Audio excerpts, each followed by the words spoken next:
എന്തെഴുതി വെച്ചെന്നാ നീ പറഞ്ഞേ? എല്ലാം.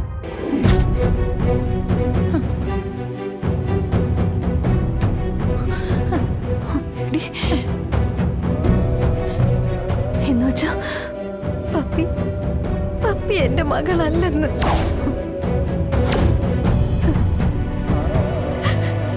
കുഞ്ഞേച്ചിയാണ് പപ്പിയെ സത്യം പ്രസവിച്ചതെന്ന്.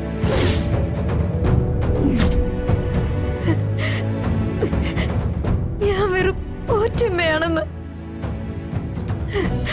അത് കുഞ്ഞേച്ചി ഞാനെല്ലാം എഴുതി വെച്ചു. ശ്യാമ,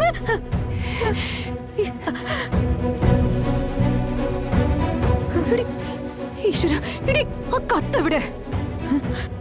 എടി, അതാർക്കെങ്കിലും കിട്ടിയോ? പറയാൻ കിട്ടിയോ? എനിക്ക് അറിയില്ല. ഞാൻ തിരിച്ചു ചെല്ലുമ്പോ ഞാൻ വച്ചെടുത്ത ആ കത്തില്ല. ഈശ്വര, എടി ശ്യാമ, നീ എന്തൊക്കെയായി കാണിച്ചു വെച്ചിരിക്കുന്നെ? ഈശ്വര, ആ കത്തെങ്ങനെ സത്യമ്മയുടെ കൈ കിട്ടിയ എന്താ അവസ്ഥയെന്ന് നീ ചിന്തിച്ചിട്ടുണ്ടോ?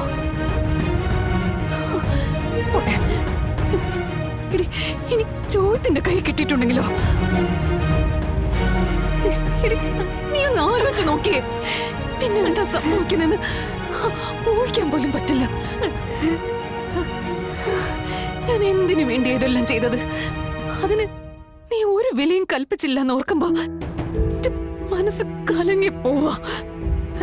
അത് കുഞ്ഞേച്ചി, ഈ ചെയ്തതൊക്കെ തന്നെ വീണ്ടും വീണ്ടും ചെയ്യുമ്പോൾ ഉള്ളൊരു മടുപ്പില്ലേ? എനിക്കിപ്പോ എന്റെ ജീവിതത്തോട് തോന്നുന്നതും അതാ. ഒരുതരം മരവിപ്പ്. കുഞ്ഞേച്ചി കുഞ്ഞേച്ചി എന്നോട് ക്ഷമിക്കണം കുഞ്ഞേച്ചി. ഒരു പൊട്ടത്തരം ഞാൻ കാണിച്ചു പോയി. അതിന് കുഞ്ഞേച്ചിയുടെ കാൽ വീണ് മാപ്പ് പറയാൻ ഞാൻ തയ്യാറാ കുഞ്ഞേച്ചി. ക്ഷമേ, എന്തായി കാണിക്കുന്നെ? എഴുന്നേക്ക്, എഴുന്നേക്കാൻ. എന്തായി ചെയ്യുന്നെ?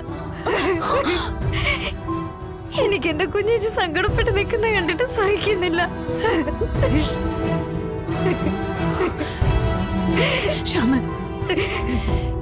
ഇനി കഴിഞ്ഞു പോയ കാര്യങ്ങൾ പറഞ്ഞിട്ട് എന്താ കാര്യം? കഴിഞ്ഞത് കഴിഞ്ഞു. ഇനിയിപ്പോ ആ കത്ത് ആർക്കെങ്കിലും കിട്ടിയിട്ടുണ്ടോന്ന് അറിയണം. ഇല്ലെങ്കിൽ അത് അവിടെ എവിടെയെങ്കിലും കിടപ്പുണ്ടോന്ന് അറിയണം. ഇനിയിപ്പോ അത് ആർക്കും കിട്ടിയിട്ടില്ലെങ്കിൽ അത് എത്രയും പെട്ടെന്നൊന്ന് കണ്ടെത്തി നശിപ്പിക്കേ. കാരണം അതാരുടെ കൈ കിട്ടിയാലും അപകടമാ. Excuse me madam. Yes, come in. Madam, ഒരു ഒഫീഷ്യൽ മാറ്റർ സംസാരിക്കാനുണ്ട്. ക്ഷമേ, നീ സമയം കളയണ്ട. പോയിട്ട് പറഞ്ഞ കാര്യങ്ങളെല്ലാം ചെയ്യാം. എല്ലാം വളരെ ശ്രദ്ധിച്ച് ചെയ്യണം. ശരി ശരി കുഞ്ഞേച്ചി. അതെ, കാര്യങ്ങൾ പറഞ്ഞതെല്ലാം ഓർമ്മയുണ്ടല്ലോ? അത് കണ്ടുപിടിച്ച് കീറിക്കളയണം. ഇല്ലെങ്കിൽ കുഴപ്പമോ എല്ലാവർക്കും.